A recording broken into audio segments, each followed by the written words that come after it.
प्रिय दर्शकों, नमस्कार। एक बार फिर से उपस्थित हूँ आप सबके सामने रविवार के कार्यक्रम में संस्कारों की कड़ी को अंतिम रूप देते हुए आज आपसे चर्चा करने वाला हूँ त्रैताग्नि संग्रह संस्कार को लेकर के। शुरू करते हैं आज का कार्यक्रम। कहीं ना जाइएगा, ये छोटा सा कार्यक्रम है, तुरंत बता दूंगा और इसके बाद मैं आपको अंतिम संस्कार के बारे में भी चर्चा करूंगा, जिसपे एक रविवार उसका कार्यक्रम अलग बनाऊंगा। ये दोनों जिसमें मैं आपसे आज जिसकी चर्चा करने वाला हूं, ये त्रैताग्नि 3 प्रकार की अग्नियां होती हैं। इस पर अभी थोड़ी देर में आपसे चर्चा करूंगा, लेकिन उसके अतिरिक्त एक और कार्यक्रम रविवार के कार्यक्रम में शामिल होगा, जिसमें मैं अंतिम संस्कार के बारे में चर्चा करूंगा, जिसे मृत्यु के बाद व्यक्ति को उस संस्कार से संस्कारित किया जाता है।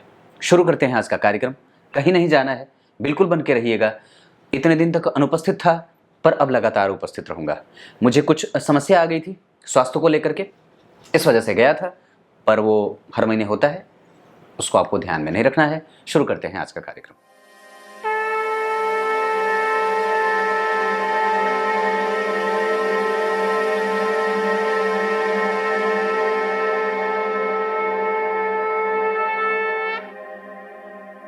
आइए अब आपको सीधे विषय पे लेके आता हूं। आज के कार्यक्रम में मैं आपसे चर्चा करने वाला हूं त्रैताग्नि संग्रह संस्कार के बारे में। 3 प्रकार की अग्नियां और उसके अतिरिक्त विवाहाग्नि 4 प्रकार की अग्नियां होती हैं। विवाहाग्नि परिग्रह संस्कार में मैंने आपसे चर्चा करी थी कि जिस यज्ञ या फिर जिस विवाह अग्नि में को साक्षी मान करके वर वधू पाणी ग्रहण संस्कार का अपने ऊपर आरोहण करते हैं, उस अग्नि को अपने घर में लाया जाता है और उसके बाद उसको नित्य जीवित रखा जाता है, उसको जीवन पर्यंत जीवित रखा जाता है। उसमें प्रत्येक दिन सुबह और शाम में आहुतियां डाल करके। ठीक उसी तरीके से 3 प्रकार के और भी अग्नियों का विधान है शास्त्रों में, जिसे दक्षिणाग्नि कहा जाता है, गार्हपत्य कहा जाता है, आहवनीय कहा जाता है। ये 3 प्रकार की अग्नियां होती हैं। और उससे भी ठीक उसी तरीके से एक सदगृहस्थ के द्वारा उन 3 अग्नियों को उसी तरीके से भी जिंदा रखा जाता है और उनमें प्रत्येक दिन स्रोत कर्म करे जाते हैं। जो विवाहाग्नि परिग्रह संस्कार में जिस अग्नि को ला करके घर पे रखा जाता है, उसमें स्मार्त कर्म करे जाते हैं। उसकी बात अलग है। स्रोत और स्मार्त के बारे में आप अगर चाहें तो पढ़ सकते हैं, पर उस पर अलग में एक वो दर्शन की बात है, जिसमें जैमिनी दर्शन आदि के कई प्रकार के और जो ब्रह्मसूत्र आदि में भी उनके कई बारे में उसके उल्लेख लिखे गए हैं, पर उसकी चर्चा आज मैं नहीं करने वाला।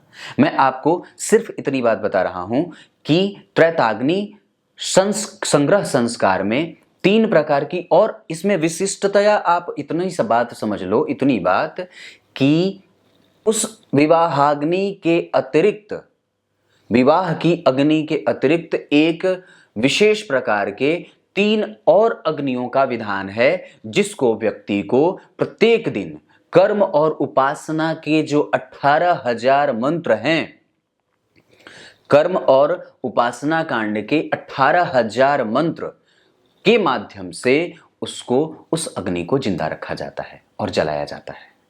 बस इतनी सी बात है। संस्कारों का प्रभावित होना, संस्कारों से लेपित होना और संस्कारों का किसी भी व्यक्ति के जीवन में होना उसे शुद्ध सोना बना देता है। याद करिए, वेदारंभ और वेद अध्ययन में अंतर है। वो क्या है? आपको वेद को पढ़ने से पहले अपने आप को पूर्ण तरीके से संस्कारवान बनाना होगा, संस्कारित करना होगा, तब जाकर के आप वेदों के अध्ययन के भागी बनोगे।